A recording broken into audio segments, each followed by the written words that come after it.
Okay, so let's look at the ellipse that's longer in the vertical direction, still with the center at 0, 0. So the only thing that changes in the equation is which is larger, A or B. So I don't really memorize these as two separate things. I just say look under X. Whatever number's under X, that's how far you go in the X direction from the center. Look what number's under Y squared. Well, that's A squared.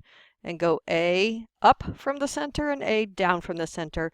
And then I'll see by my picture whether the A is bigger or the B is bigger. And it's always the difference in the denominators. So do it the way that makes c squared positive, because it's not possible to get a negative number for c squared. So this is still just the difference of the denominators, whichever way gives you a positive number. So subtract in the way that gives you a positive number. Okay, so here's an example where we have 36 on the left. So we've got to start by dividing both sides by 36, and we'll get y squared over 9 plus x squared over 4 equals 1. So the center is at the origin. So here's the center. Then under the x term, I see 4.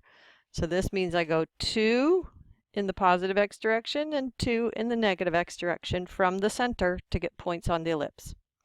Then I look under the y squared term and I see 9, so I go 3 square root of 9 in the positive y direction and 3 in the negative y direction and get points on the ellipse. So if you like making the rectangular box, it's actually a good idea because it's a preview of the next section about hyperbolas, and it can help with the shape of the ellipse to make it a little more symmetric.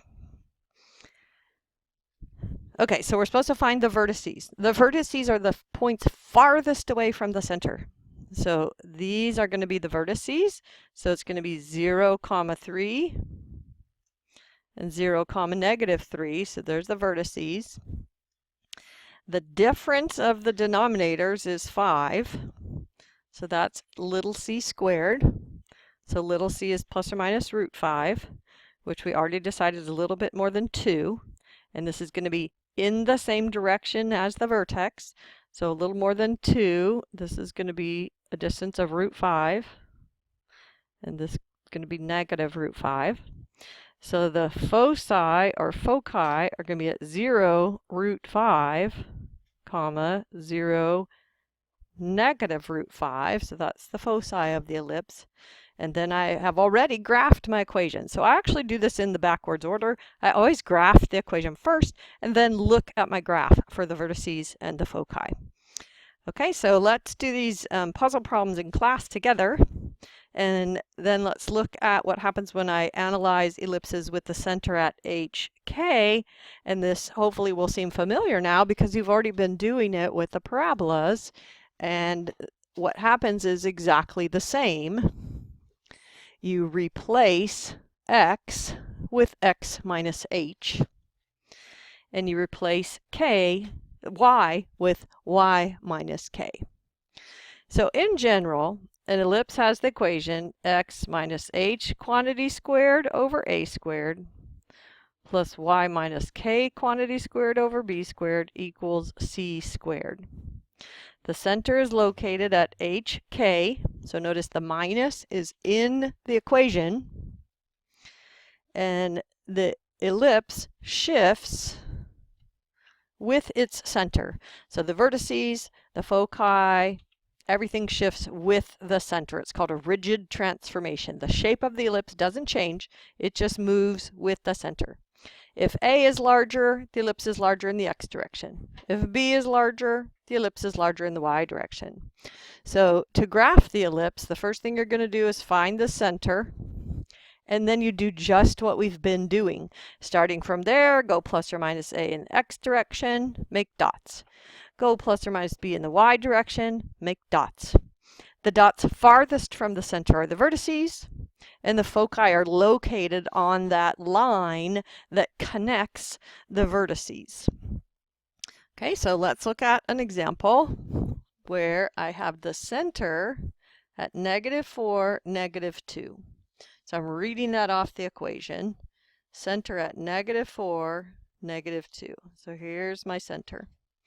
Then under the x squared term, I have 9. So from the center, go 3 to the right, positive x direction, 3 to the left, negative x direction. Then under the y, I see 4, but it's a y squared term. So I go up 2 from the center in the y direction, positive y direction, and down 2 in the negative y direction. Then I'm going to draw my rectangular box, draw my ellipse, and then I'm going to get the rest of the information from my graph. So the difference of the denominators is 5, so that's little c squared. So that means c is plus or minus √5, and I can see the ellipse is bigger in the x direction, so that's where the focus points have to be. So this one, this distance is √5, and this distance is √5. So here's focus 1 and focus 2. Okay, so here's a vertex. The vertex points are, let's see, I went -1, 2, 3, 4, and then another 5, 6, 7. So -7, comma, -2, and then -2, -2, and then do a quick check and make sure that this really does make the equation true. And I can see that this one is wrong. It must be -1. I read my graph wrong.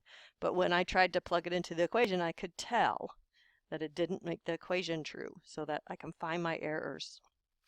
Okay, so that's the vertices. Then the foci are going to be, well, let's see, the center, you start at -4, and then you go plus √5, and -4 and minus √5, and those are your x coordinates.